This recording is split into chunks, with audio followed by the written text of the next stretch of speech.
podcast with Judy Weiss, the host of Judy's Dog Report blog and Making Ethical Dog Care Choices YouTube channel, along with Air Gustafson, founder of Morty's Bark and Brew.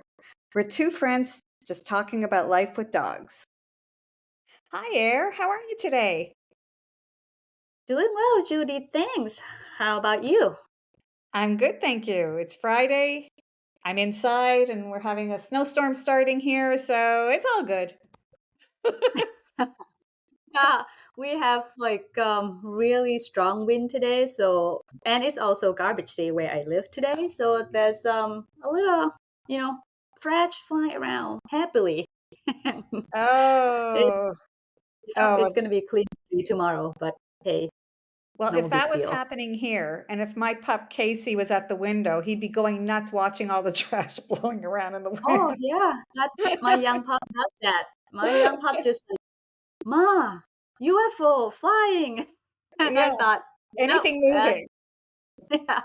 In the anything really moving. like organic movement too, like super weird because of the wind switching, But hey, Yeah, I enjoy watching her watching the trash fly, so all good.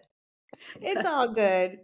So today is our first episode that we're our episode Yeah, of our podcast that we call for real life. Say that quickly.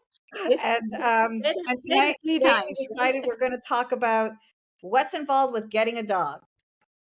And for even Oh, a people whole who lot. already have had dogs in the past, society knows so much more now uh, about how to make that experience successful. Yeah, it's all like a learning block. Like myself, for example, we just recently not well recently a year ago adopt a puppy, and we have 14-year-old puppy. I still call her puppies, but yeah, it's kind of refreshing course, when you get a new puppy, whether you are the first time having a dog or you have dog your whole life. It's still, to me, a new experience every time. Each dog is different. It absolutely is. Every dog is an individual. And Right. you got to wake up every morning and say, what's going to happen today? Yeah, but like like having dogs is there's some foundations, right, for us as a caretaker of them to really kind of prepare ourselves before we bring out the living being into our home. So Yes. And it's so important for us to be prepared so that, I mean, really, the people who read my blog and follow my YouTube channel, they know my mission is for people to be prepared when they get a dog so that they can promise that dog a forever home. And hopefully break this cycle of people getting dogs and sadly unexpectedly having to surrender them to rescue shelters. yeah, I mean that is a sad reality, right? That life happens and unexpected things happen, and Yeah, the better we can prepare ourselves, um, the likely we are going to have a better outcome. absolutely. Yeah. So, on that note, as you and I have talked about this over time, because being friends, we're always talking about dogs. Yeah. I mean, we can talk dog for days, right? I And then, know. And we should tell our listeners this podcast is only 20 minutes, but we can let it go on for a marathon if we wanted to.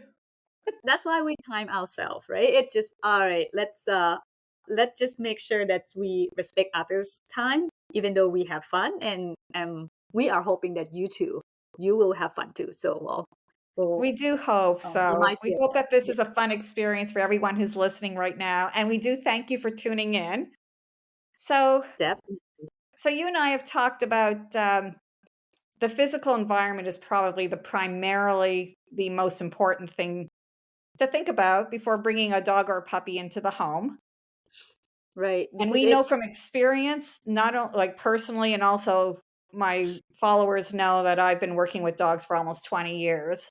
So I have worked with all different types of dogs. I've seen households with different environments. I've heard all the sad stories where circumstances happen that people didn't expect. There's always going to be circumstances in life that you don't totally expect.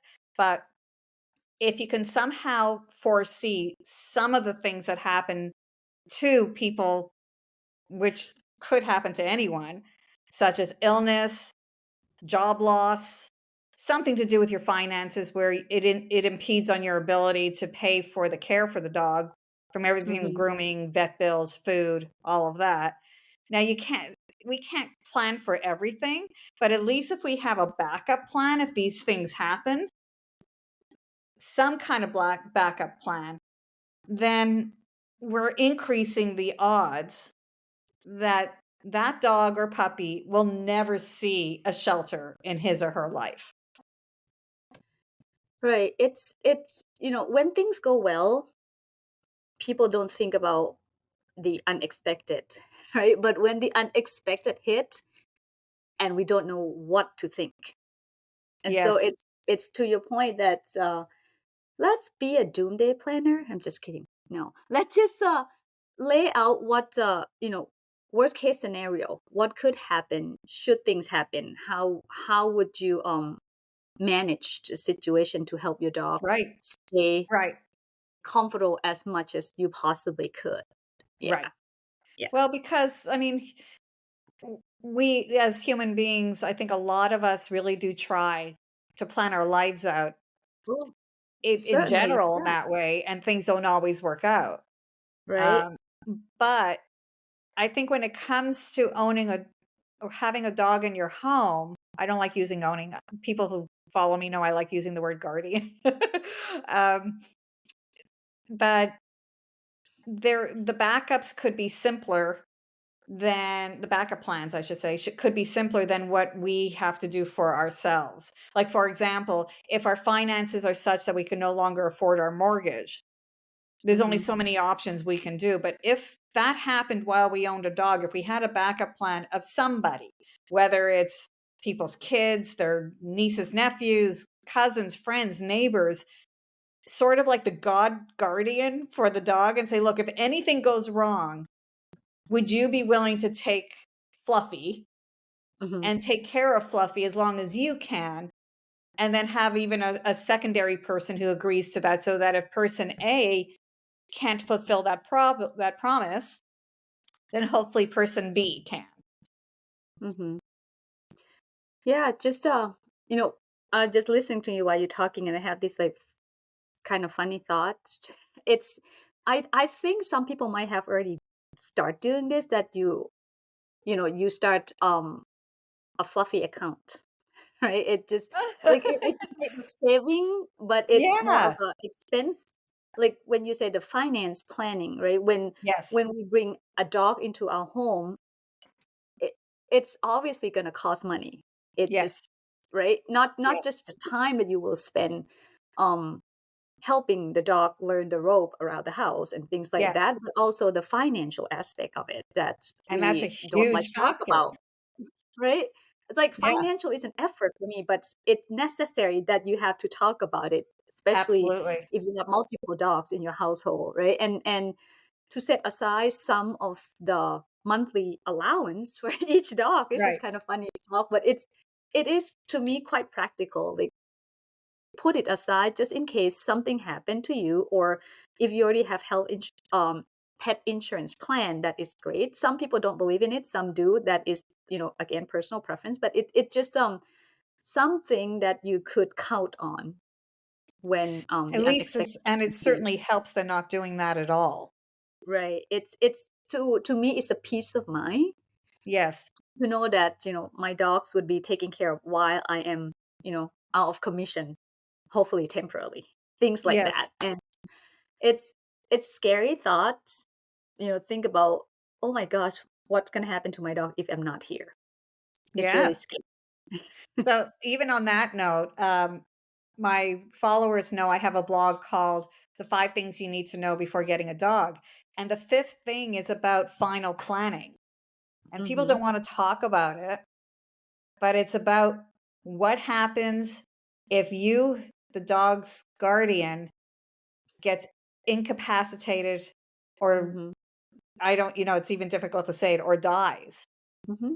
So I have this whole checklist of what to do and put it in writing, sort of like what we have for wills. And matter of fact, with my dog, I have a separate section.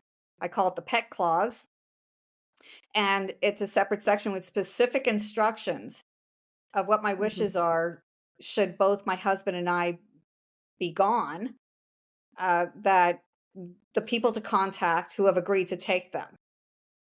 Right. Yeah, that's it's a good plan, and we here in the US they have this like living will Yes, that you we can have them too.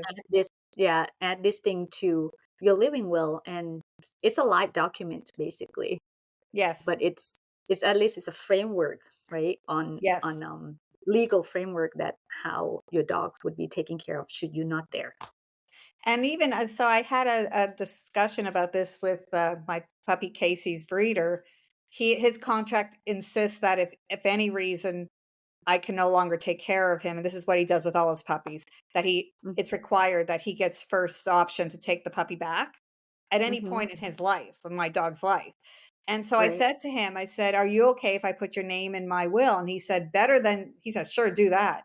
But I didn't think about this. He said, wills don't get to be seen and reviewed and read often for Mm-hmm. several days. So by that point, the pet is almost always already transported to some shelter. Right. Instead, he said, send an email to all your close friends and family with your instructions of who to, in his case, contact him with his phone number Mm-hmm. so that there's somebody dedicated to take my dog. And then he said, Mm-hmm. and then post it, on your fridge so that when emergency crew, if they're in your house, they'll see it. Make it so obvious beyond your will, because legal documents take time for lawyers and executive um, of the estate and power of attorneys to actually look at these things. And that Mm-hmm. I would have never thought of. I was grateful for Yeah. that advice. So Yeah, it's I practical. went and I emailed my friends and family and I said, as sad as this topic sounds, these are my instructions. Should my husband and I be gone, you call this person for my cat and you call this person for my dog. Mm-hmm. Yeah, And it's peace of it's mind for me then, right? definitely it's also practical, and it's not too difficult to implement, right? It's quite easy, actually. It's quite, yeah, and it's logical. It's like you said, this topic is not easy to talk about, but when we put the perspective of the dogs will be taken care of properly, then it makes things a little more easier to handle versus like, oh, talking about death, blah blah blah. It's- Yeah, right. for sure. On that note, I'm just going to open the gate because my pup needs to go out. Give me 2 seconds. Okay, that's good.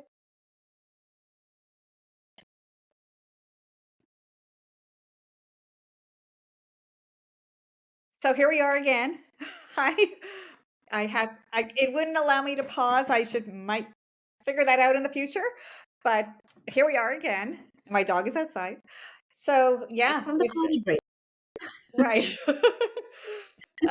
Yeah, so there's so many aspects about making sure as best we can, because it is only to the best we can plan. Right. And talking about planning, like we um kind of lead to this conversation is that the physical aspect of getting a dog, right? It's one of the tangible thing that you can Yes. prepare for from the Yes. get-go before Right. you even bring the dog into your home. Let's just say, lack of the better description, is your house puppy proof? And I talk about puppy, I don't mean just like 2 3 months old, but dogs in general, right? Because Right. dog is individual, and sometimes they have different um background, and when they comes into the new environments, how could we best prepare to help them get more comfortable and situated And to be on their safe. terms too? Right. That is little things that we do in life, like say you come in the house and you take your shoes off and you just let the shoes sit there casually and the dog's like, "Ooh, what's that?" And they go sniff, investigate, and unfortunately destroy your shoes, and then you get mad because the dog destroyed your shoes. Right. Okay, let's rewind. If we take that shoes out of their sight, put it away, the dog don't have access to it. Right. Therefore, you give them a chance to be right Yes. and be safe. Right? So little Yes. things like that that we it just it's just our habits before the dogs enter our life, right? And it just okay, take things slow.